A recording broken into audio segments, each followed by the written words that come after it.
we are live. Welcome, everyone. Welcome to today's Help Me Rhonda Show. This is where we talk about creating sexy brands and turning them into profit-making machines. I'm your hostess of the Mostess, Rhonda Swan, and also the CEO of the Unstoppable Branding Agency and the Sexy Brand Building Formula programs, where we work with entrepreneurs, help them take their story, take what their essence is and truly bring it into their brand. And I bring on guests and interviews of really amazing brands that have great stories. And today is a very special episode. Yes, it is. Because I have a very special guest. My guest today is Hanalei Swan. Hanalei Swan. So, hi, my name is Hanalei Swan. I'm the creator of HS Styles, a socially conscious fashion brand, and Unstoppable Kids, the inspirational kids movement.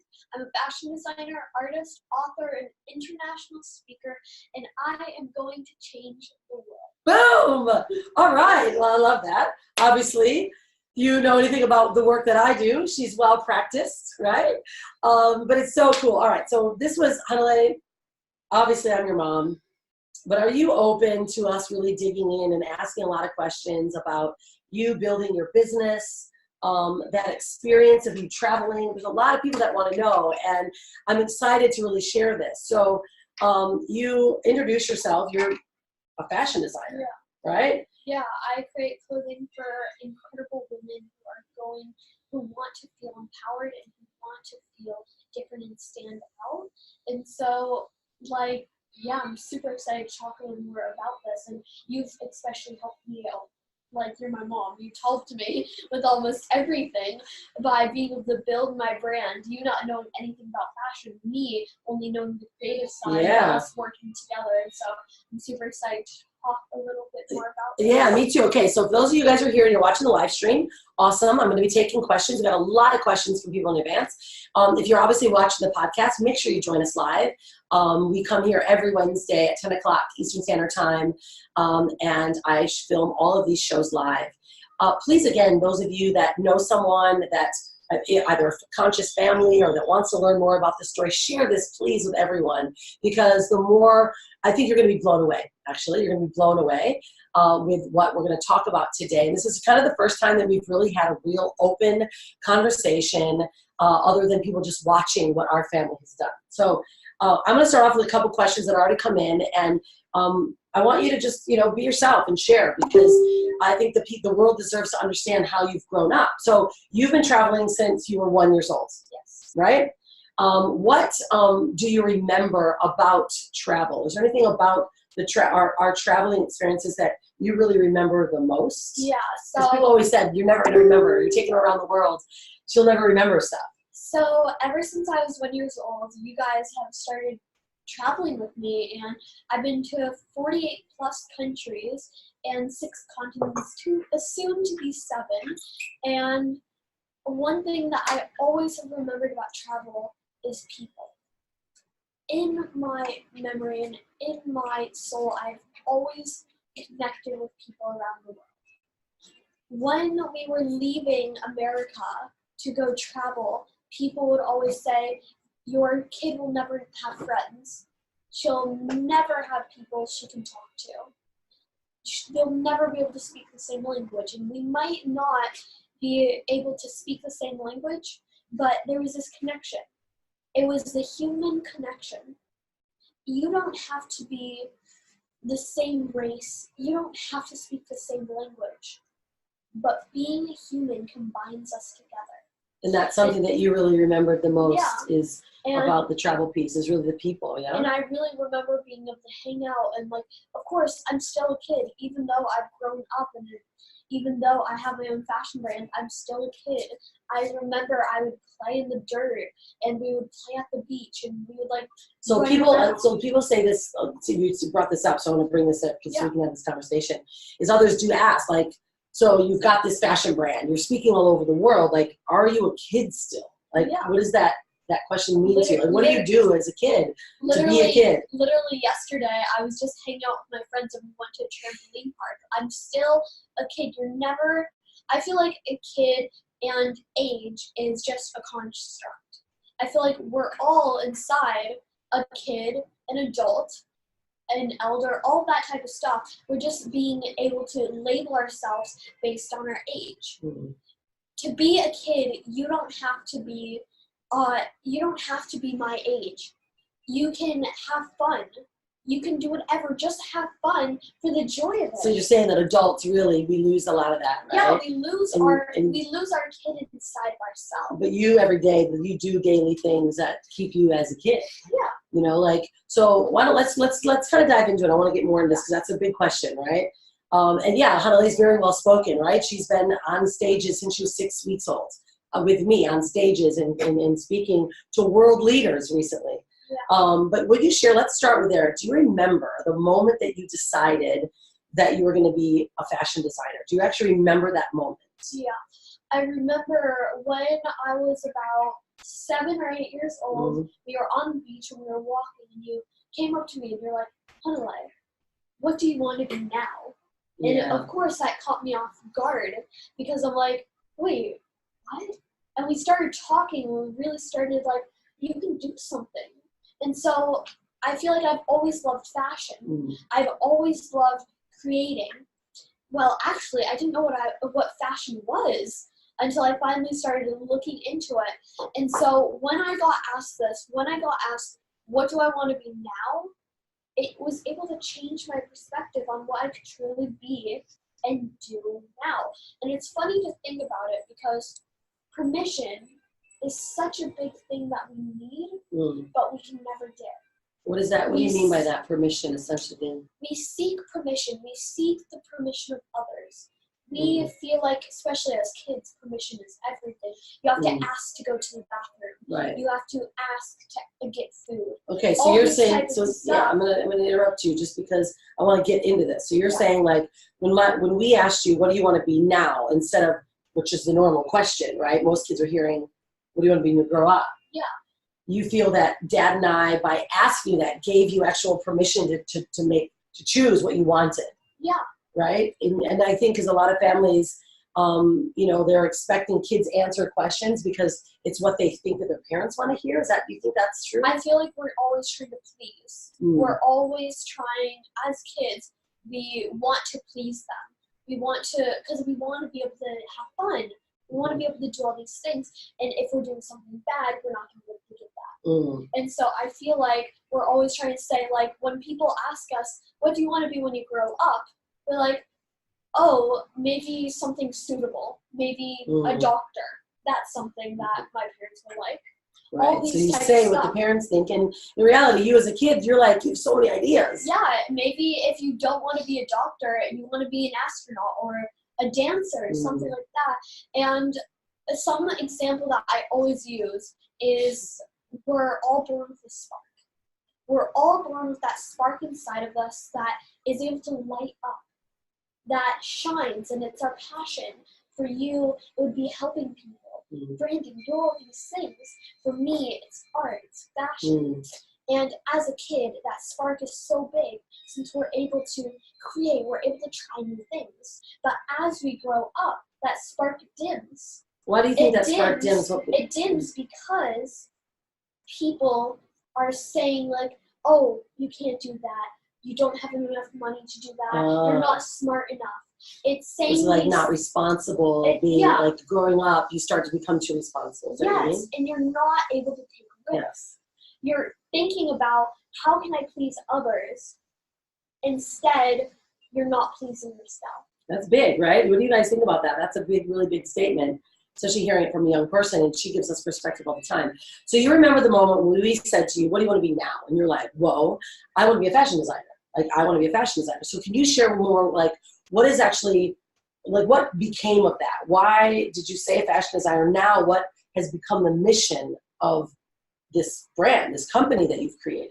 Well, I've fallen in love with fashion, and I've been able to create fashion, but at the same time, I've started to find out the deeper meanings, the deeper sides.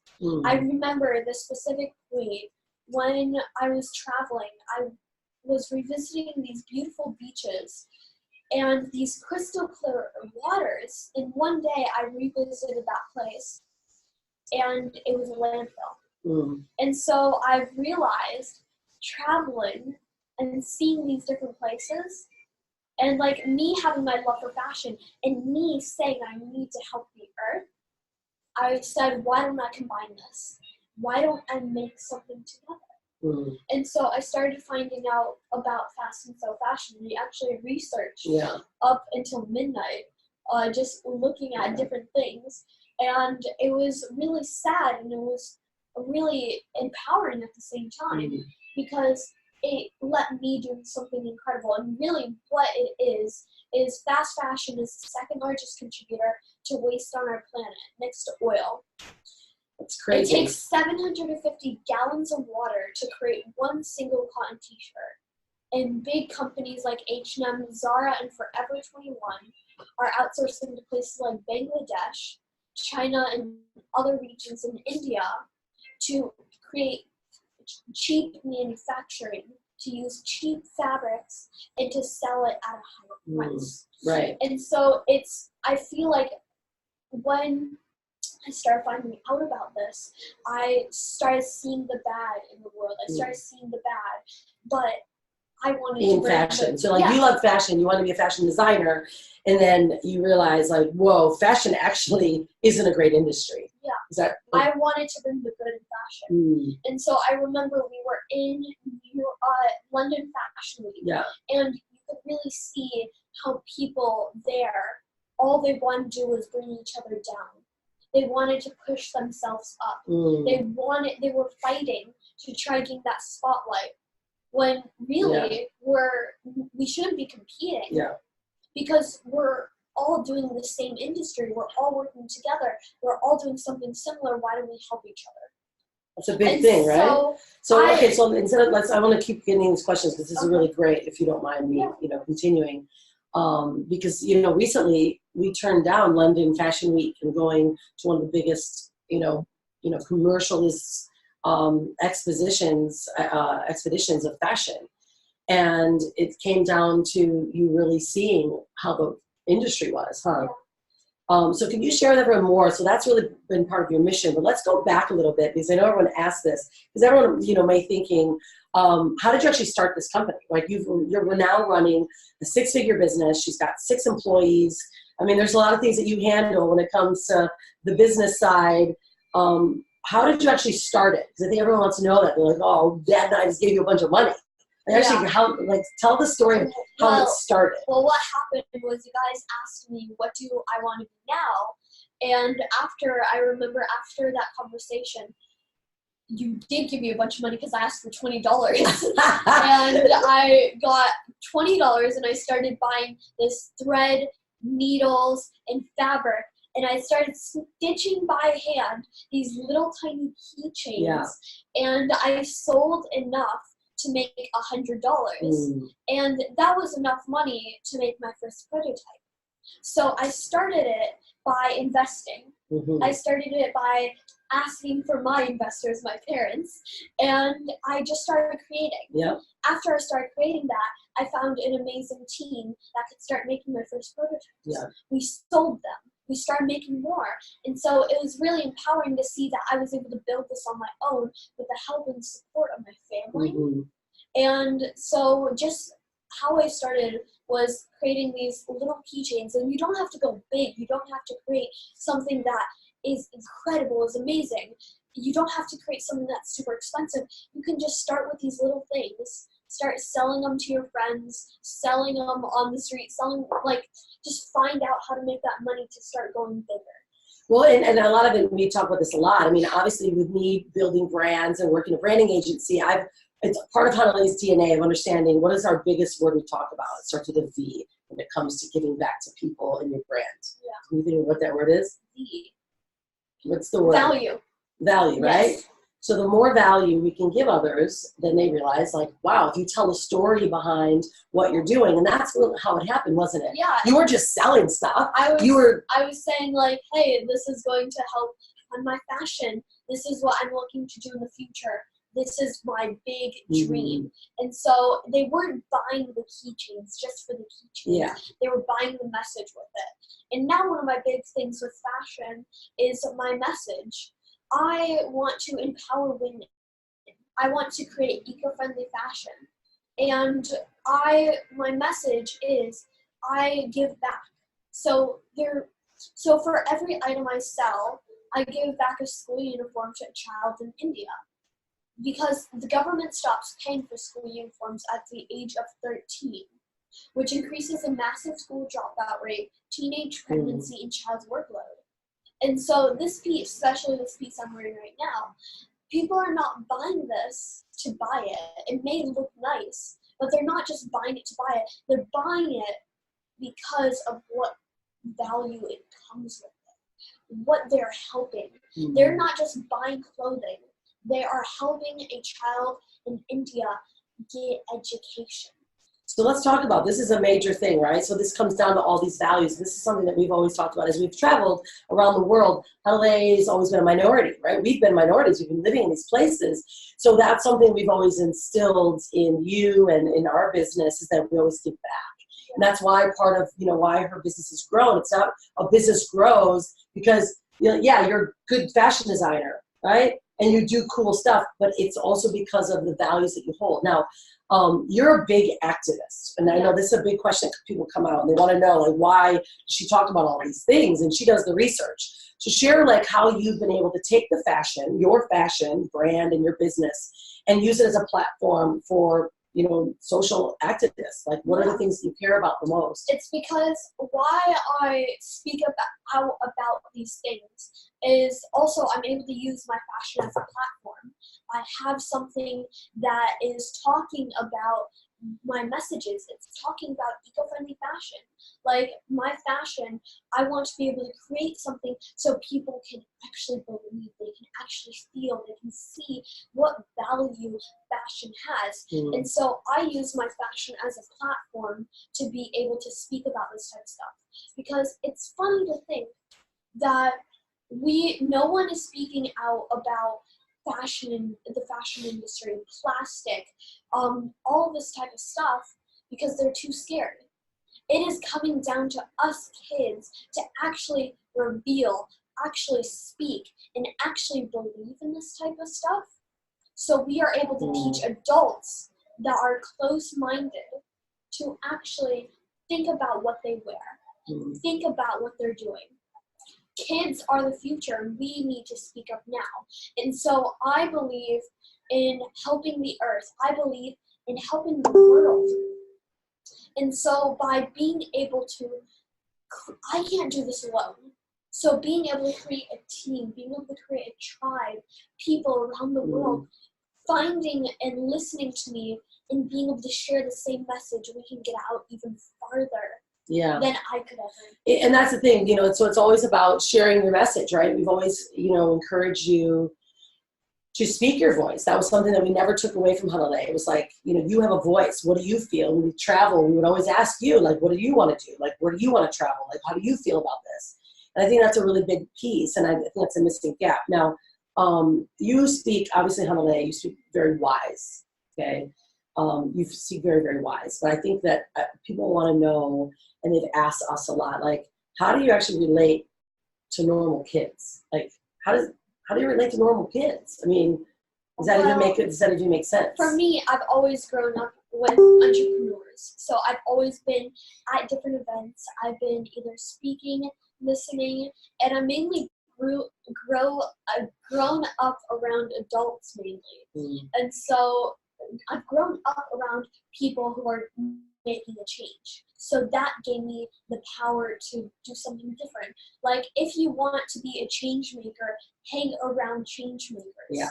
If you want to be lazy and watch movies all day, hang around people that are lazy and watch movies all day. You are the person who you hang around with. Right. All right. And so the question about, do you relate to other kids? Okay. And so how does that happen? Because there's been times where, maybe you've not been as related and kids are either judgmental. Like, how have you dealt with that? Well, I feel like I've always related with kids because I am a kid in particular.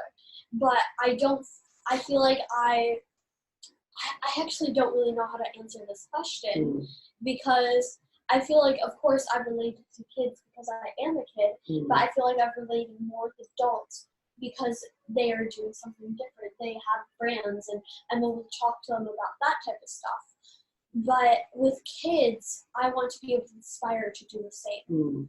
And I want to be able to create this group of kids. We call them the Unstoppable Kids. And so you are creating that. You've been doing that for a while. Who are becoming more mindful. Yes, and who are thinking about the future and creating a brand where they can do what they love. I think it's a big thing. I mean, that's obviously something we've always been really encouraging to. And I think it's a question, you know, like people, I think that for Hanalei and for us as a family, we really don't see her as a kid. She just is only been on this earth for 12 years in a physical form. It's really true. We don't relate a kid to an adult any differently.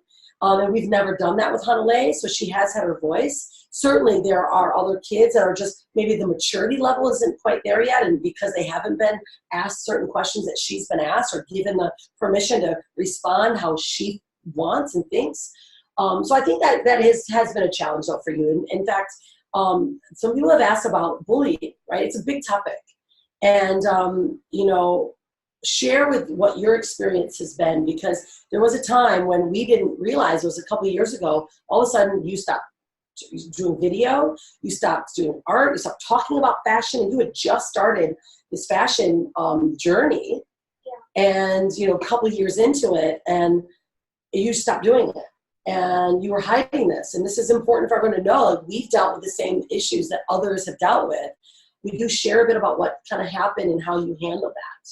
Yeah, I got bullied in like 5th grade almost, and I feel like every single day when I was walking in, I would have to put on a mask. Since, of course, like traveling, I was always wanted to be in school, so I was always at different grade levels. I was low in one grade and higher in the other, or stuff like that. And I feel like when I was in school, this particular school, I started getting bullied for either not being as smart or doing something different or not being like other kids. And it started to weigh on my self-confidence, thinking, really, am I not smart? Am I stupid? Am I really doing something bad? And so I feel like now I like to speak out about this, because with kids, no one should ever be put through that. Even the people who have hurt me the most, I would never want people to feel like that. And it's also by kids in their backgrounds. Not every kid has the same like upbringing. Yeah, upbringing as me, and everyone's grown up in a different way. And it's either acting out in family life by not having the best communication. And I feel like every day when I went to school, I would always have to put on a mask.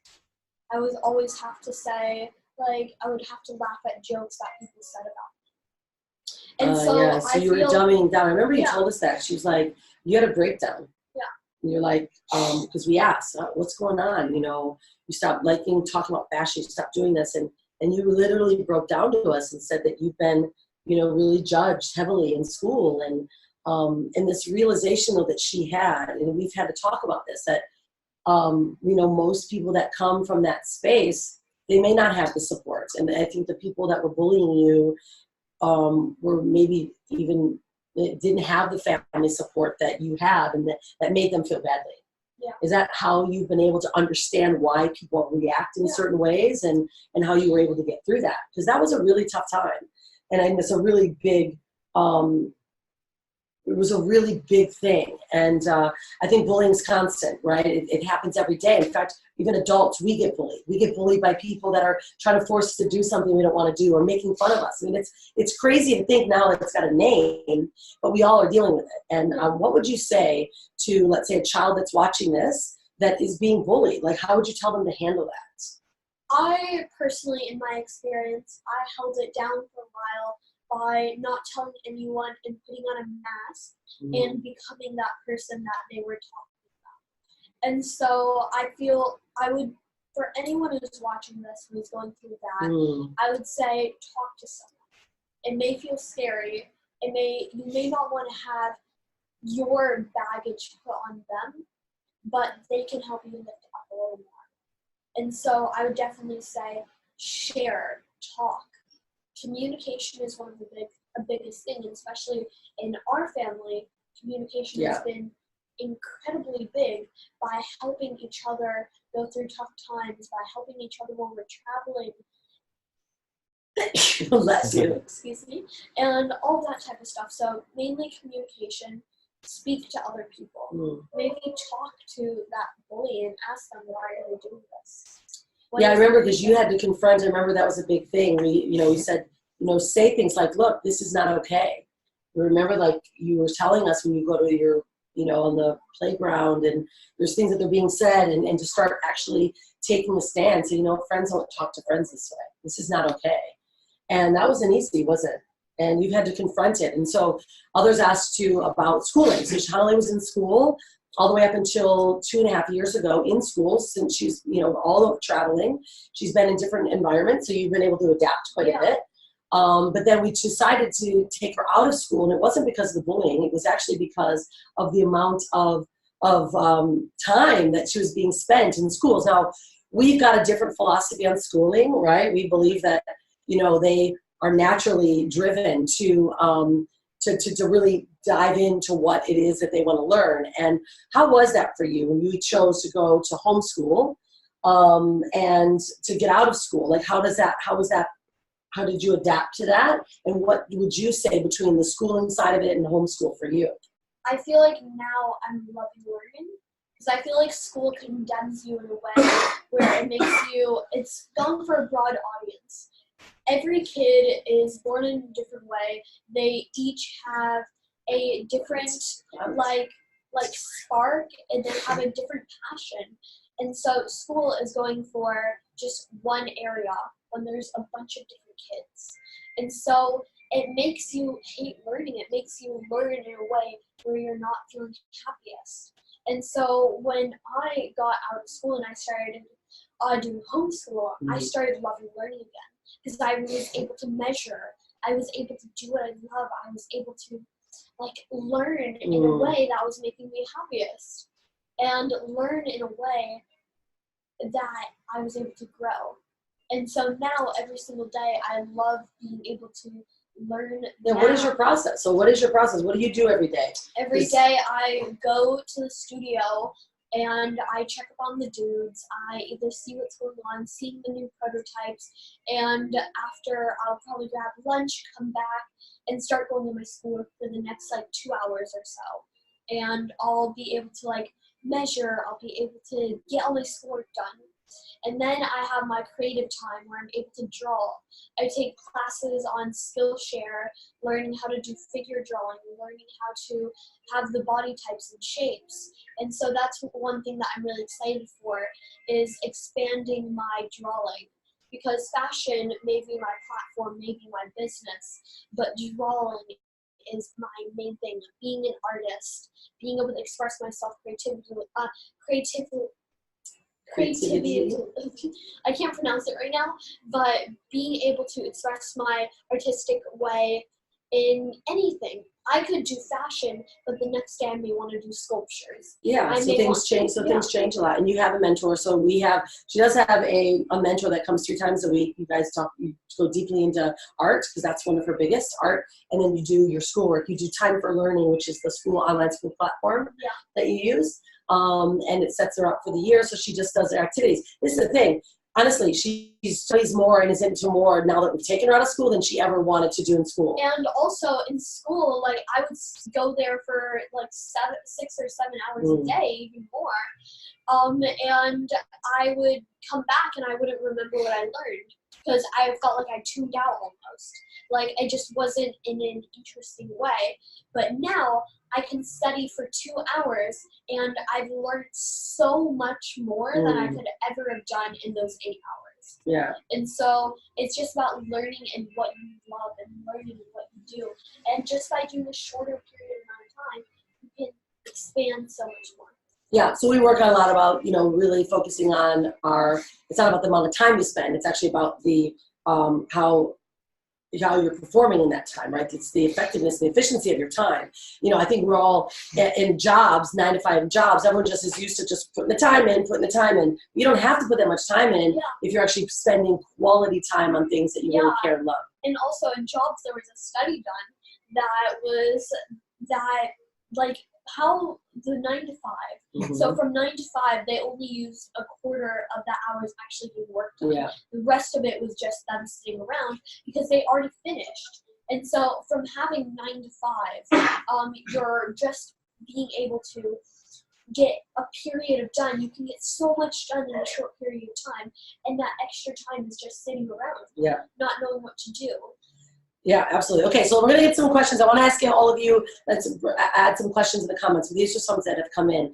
How do you keep your confidence in like stressful situations like public speaking and being interviewed? And how does that come? Personally, it's really hard because I'm an ambivert, so I love being by myself, being an introvert, and I also am a peaceful person. So I want to be by myself, but also be with people.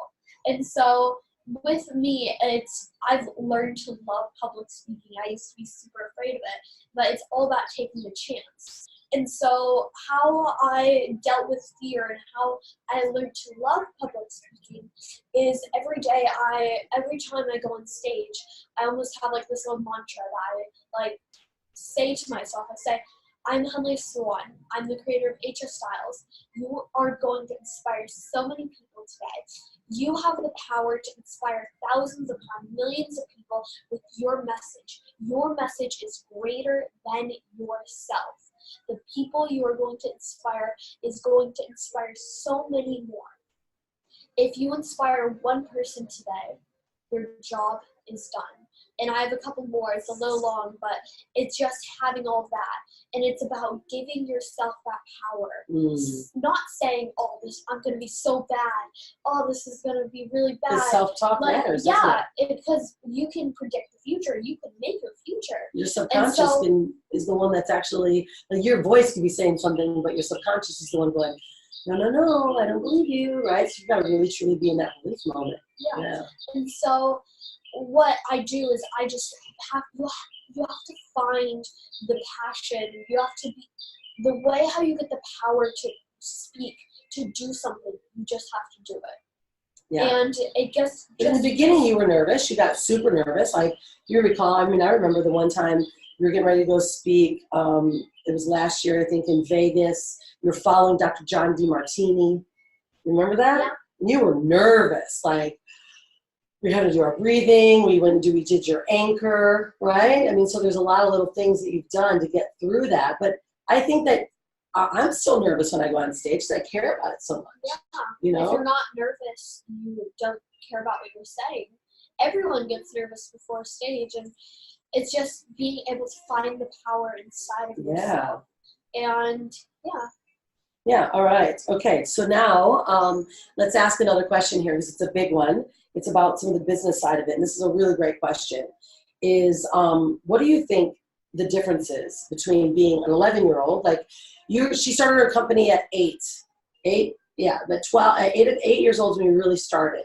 No, when I started manufacturing stuff is when I was 9 or 10. Yeah, okay. So for 2 years, so now she's got running a 6-figure business. She's got 6 employees, and the question came in was, okay, what do you think the difference is between achieving 6 figures, meaning do you know what even 6 figures is? I know. $100,000, we've passed $100,000 in sales. Wow.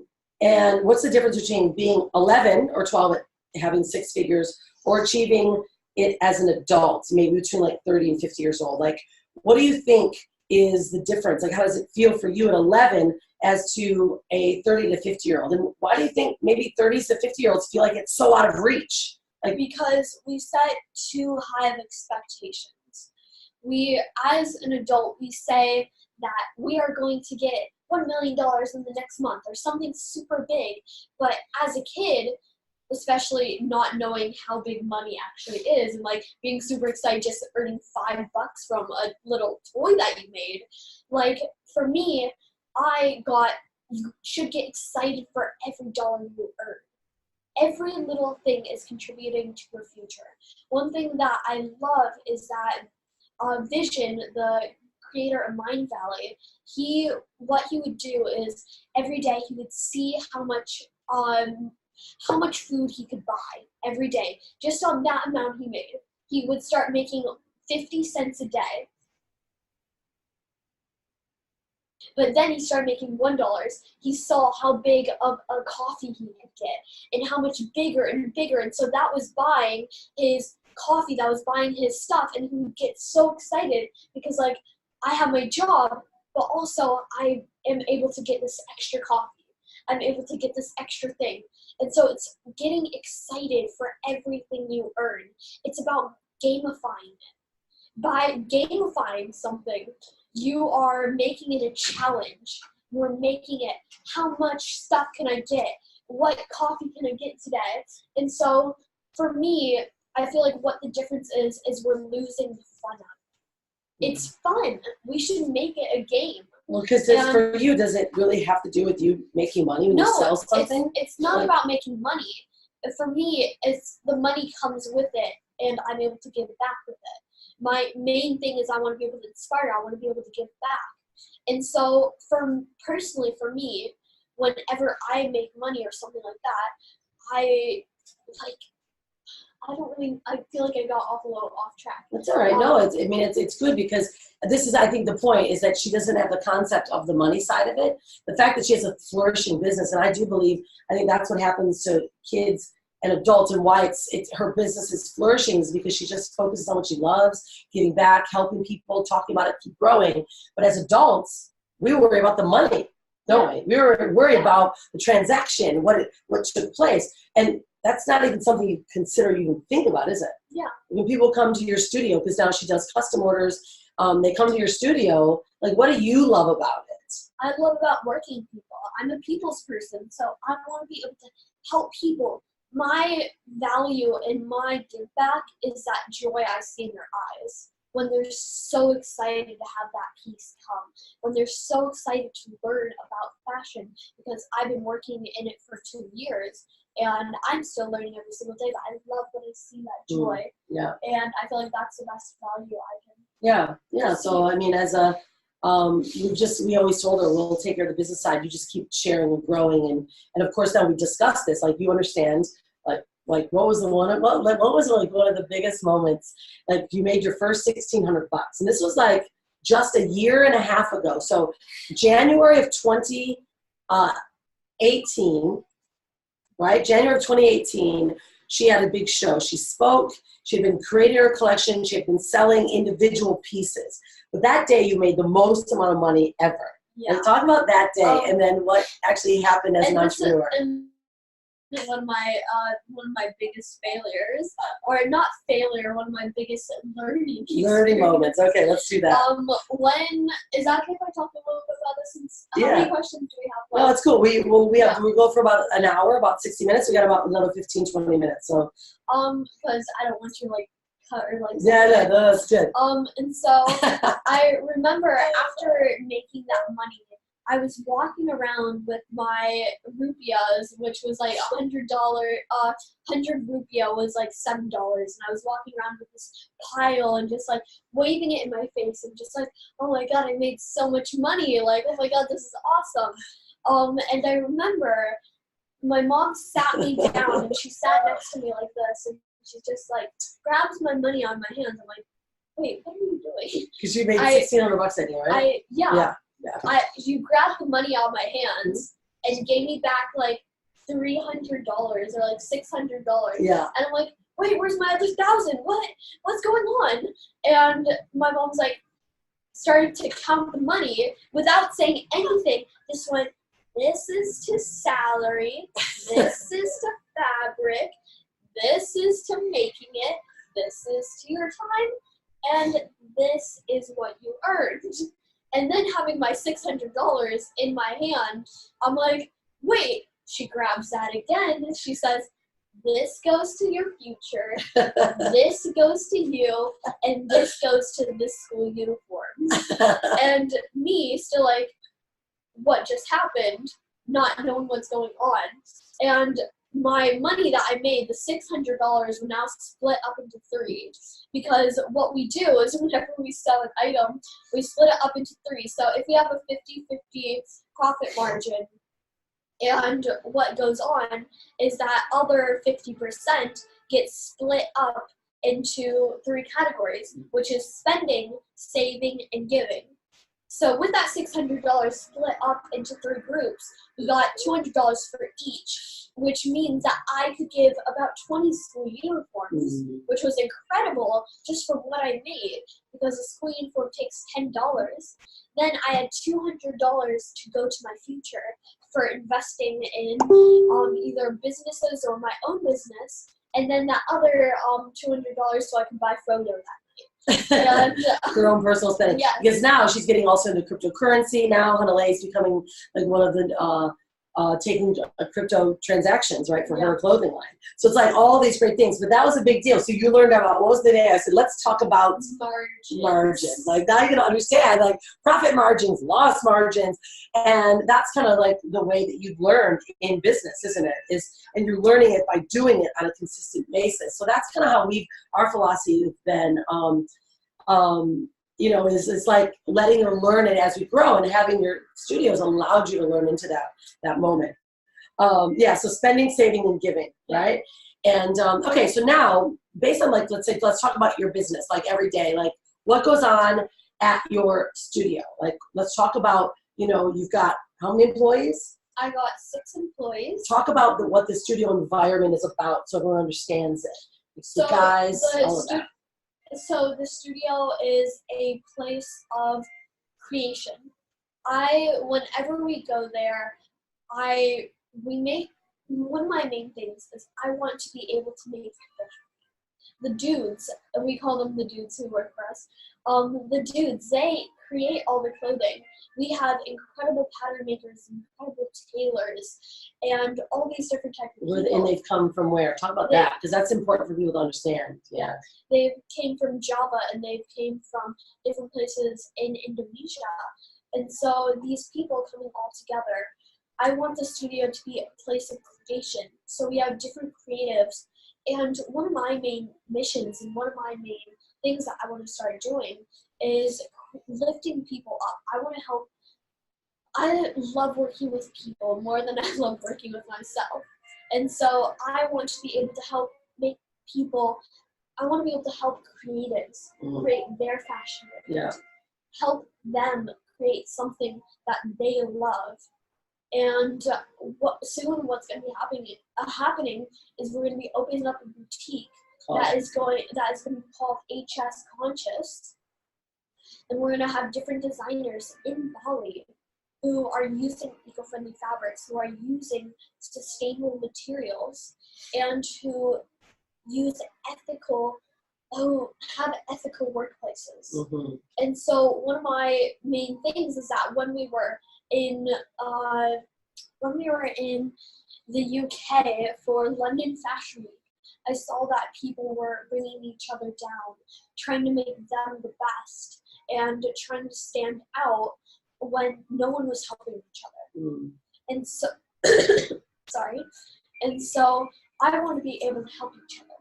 I want to create my own way of business when we're not tearing each other down, when we're truly bringing each other up. Yeah, it's a really big one, right? And so our guys, they all come from Java, and we actually pay for their living. We pay for their food, they pay for their petrol, because part of, you know, the values of fashion, what Hanalei's learned is that mostly fast fashion, I mean, they treat their workers like machines, right?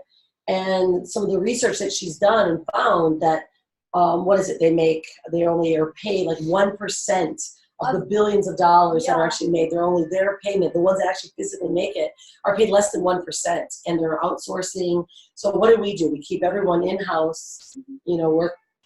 We have an amazing studio where we all work in-house. We all have this place where they're able to listen to their music, where they're able to create what they love.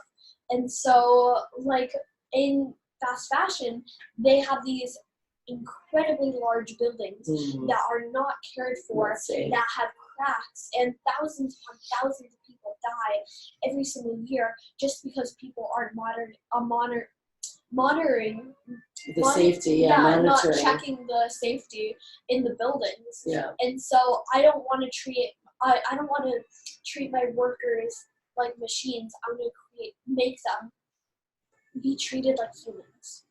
we should all be granted that human right of getting an okay working wage, to be getting a living wage, actually, not, let me rephrase that, a living wage, because these companies only pay their workers almost 1%, less than 1% of the billions of dollars they make.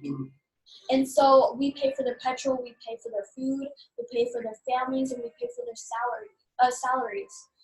And so we want to treat them like humans, not like machines. Yeah, and it's really vitally important, isn't it? And that's also why our prices are higher, right? Yeah. I think.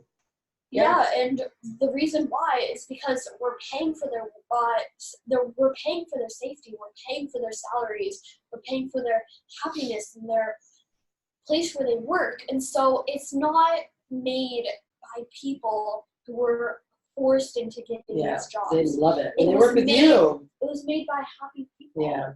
So, yeah, I'm not really sure where to go with this. The lights are so bright right now, so it's shining in my eyes. So please, if you have any more questions, please ask your questions. But there's a couple more, because a lot of people have been asking us, all these lessons that she's learned, like, my goodness, how do we tap more deeply into this? And we finally have been deeply working on this, and I'm going to share with you guys in just a minute what we have been working on. It's really, really cool. But do you have any rituals, Hanalei, that you do each and every day? As much as I can, I try to go to the studio where I work with the dudes every morning, and I create amazing pieces like this, either giving them different sizes. Yeah, what is this inspiration? What is your inspiration, by the way? This is a big question that comes in. What are your inspirations for your collections? Because you've now got completely 2 full collections finished, lookbooks. Designed. What has been the inspiration? Do you want me to continue that question, or do the inspirations? Let's do the first question and then the second question. Okay. That was a loaded question. I just wanted to make sure. How beautiful these are. But every day I go to the studio and I work with the dudes. I create with the dudes, and usually I have one meeting a day where I talk with people about my fashion. We have people who are creating custom designs, and after that I mainly come back and I start working with schoolwork, and I start learning, and either like at the studio I'll measure and stuff like that. And after that I usually start creating, where I take lessons on learning how to draw, learning how to expand my creativity. And every week I meet with my art teacher, my school teacher, and 3 times a week I'm working with her, expanding my artistic creativity, expanding my knowledge, all of that type of stuff. And so where I mainly get my inspiration for a lot of my items is from the places I've traveled, from around the world. I can't tell you the main companies that I get inspired by, because really when I see pieces that people are wearing, I always think, how can I make this better? How can I make this in my own way? If I see a jacket I love, I'm like, oh, how would that look with the cut, with the slit in the back, or with mesh shoulders? I always try making something different out of something that's already been done. And I feel like that's what creativity in fashion is. It's like stealing like an artist. Don't steal and do the same thing. Make it in your own way. Because we can't make something new every single time, because so many things have been done. Yeah, that's right. So you just keep making it better. I love that's a Picasso statement, right? Good artists steal, great artists make it better, right? And which is such a big statement. What about books? How many books have you read? I can't tell you that, because I don't really know. I've read so many. Probably hundreds. Yeah, probably hundreds. Do you have any favorite books that you want to recommend for kids or others? One of my favorite books was, I forgot the name exactly. It was the story Celestine Prophecies. Celestine Prophecies. That's one of my favorite books. It took me a while to finish, because I had to take it all in, and I'm still figuring out how can I incorporate it and stuff like that. But definitely an author I would recommend is Wayne Dyer. He's one of my favorite authors, and he actually inspired me to create my book I have here.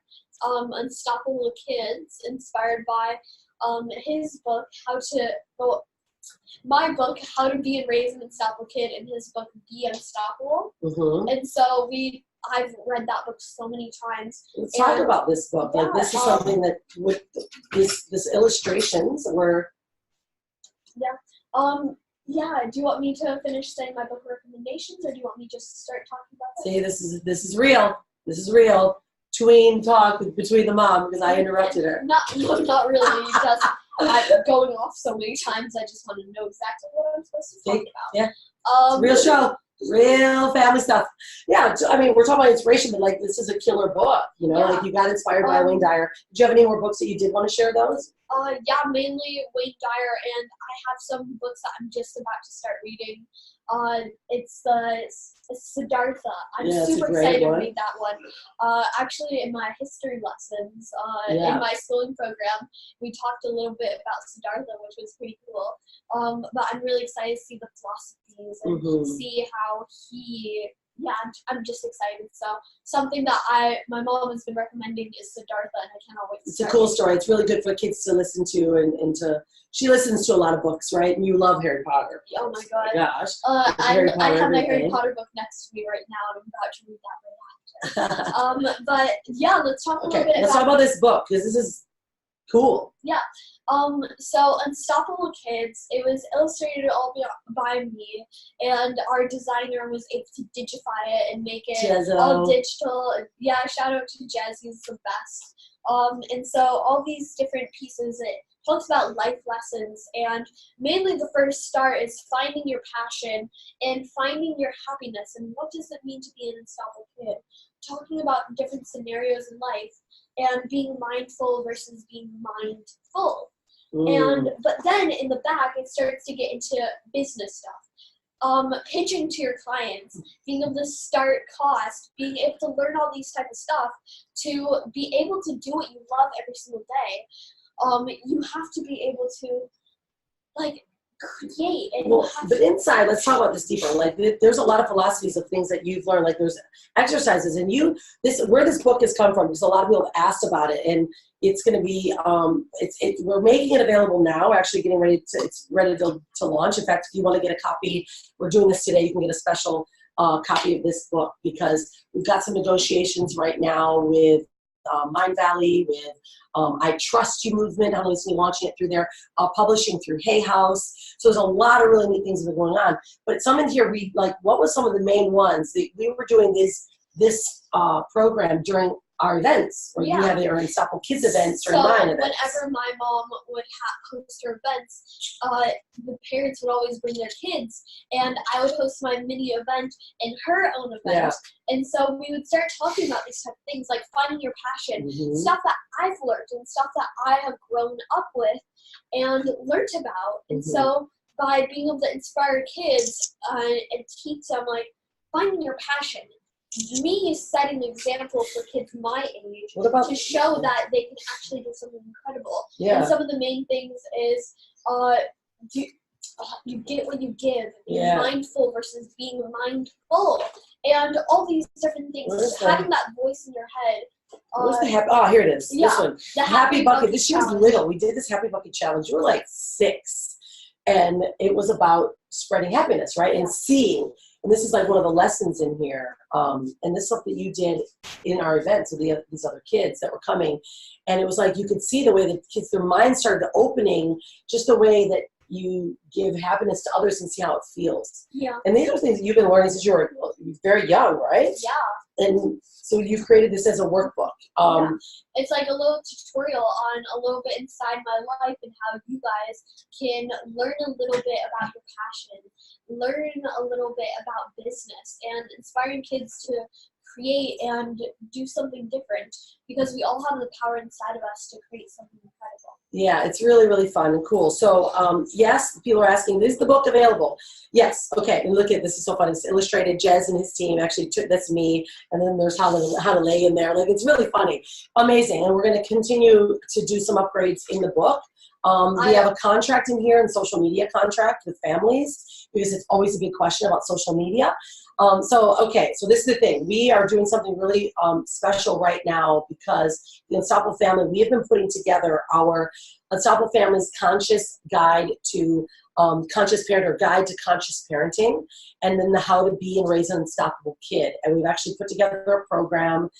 We've been holding it for quite some time, but it's really ready to come out, and we're pre-screening it, okay? So what we're gonna do is we've got a complete conscious parenting course that has like 8-10 different video modules. There's different books inside of it. Hanalei hosts a lot of it.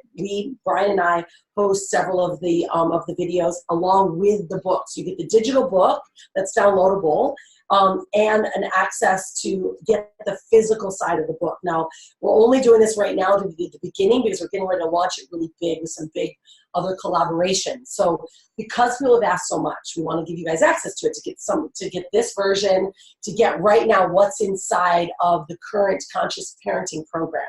And what we'll do is it on Swan Links? So we have a link called Swan Links, Links, that you can go to, and you can actually order it. You can immediately get the digital book now, and you can get access to the video course as well. Like I mentioned, this version of the book is actually going to be being published, and we're launching it with a really big company. But because we've been asked so often, like, when can we get it? When can we get it? Because the only people that have gotten this have been in our events. Yeah. Like, no one's ever actually gotten the physical copy of this book. Yeah. And so it's getting ready to be launched to the world. And because, of course, you know our family, been watching us, we want to be able to give you guys access to it as well, so you can get access. So we're super excited to release it. We are so happy that you guys are excited as well, and we cannot wait to see what you guys think. Also, after you get the books, please share us photos of you guys working through it. And we have so many incredible ideas for what we can bring with the Unstoppable Kids, and we're excited that you guys are excited. And I think this is an amazing way to end out the live. Mm-hmm. And I just want to say also thank you for bringing me on. And also, if there's anything else that you wanted to touch on before we jump off, what would you think? Yeah, if there's any last final questions you guys have, thanks for watching. Of course, if you're watching this in the live stream, thank you for always being here live. We do this every Wednesday. And if you're listening to the podcast, you'll also get the show notes and the blog post, so you can get all of the transcripts and ways to find all of this content. But it's really incredible. Hanaleis got her studio. And what is your tagline of your company? Because I love this. It's really cool. What you wear can change the world. Yeah, and it's your newest campaign. Wear Slow. It's a campaign about inspiring people to think about what they wear, think about what they can do, and showing that fashion is going to change the world for the better. And Wear Slow is slow fashion, and using what type of materials? Eco-friendly materials that are sustainable, like bamboo, which takes 0% water to create. Yes, amazing bamboo. And I'm wearing some Key Silk right now, and some Stretch Modal, which takes 50% less water than organic cotton. And if you don't know, organic cotton takes 750 gallons of water. So, yeah. And I think that's awesome. Is there any other questions? I think any more questions, guys? Thank you so much for being here. Really, again, it means so much, not only to our family, but also to the world. And I think, you know, Hanalei has been being invited to speak all over the world as an activist, and at the New Earth Festival she just recently spoke at. And, you know, really just, we want to help sharing this message. How can we get more kids inspired, more families being conscious about how they raise their kid? And that's why this newest version of conscious parenting and this new guide that's coming out, we want to get you guys access to it now. We want your feedback. We're creating a lot of really amazing new things and ways that education can be shared with families and kids in a different way, right? The way that they learn can be different. And we just thank you so much always for your support. Thank you. Yeah. And thank you for the love. If you want to share this video, to share it to more people, give it a like. I love the hearts that people are giving right now. Yeah, thank you. And I just want to say thank you guys so much. And don't forget to be unstoppable. All right, I always have to leave everyone with my show, though. If you're going to create a brand, create a sexy brand. If you're going to be anything, be unstoppable.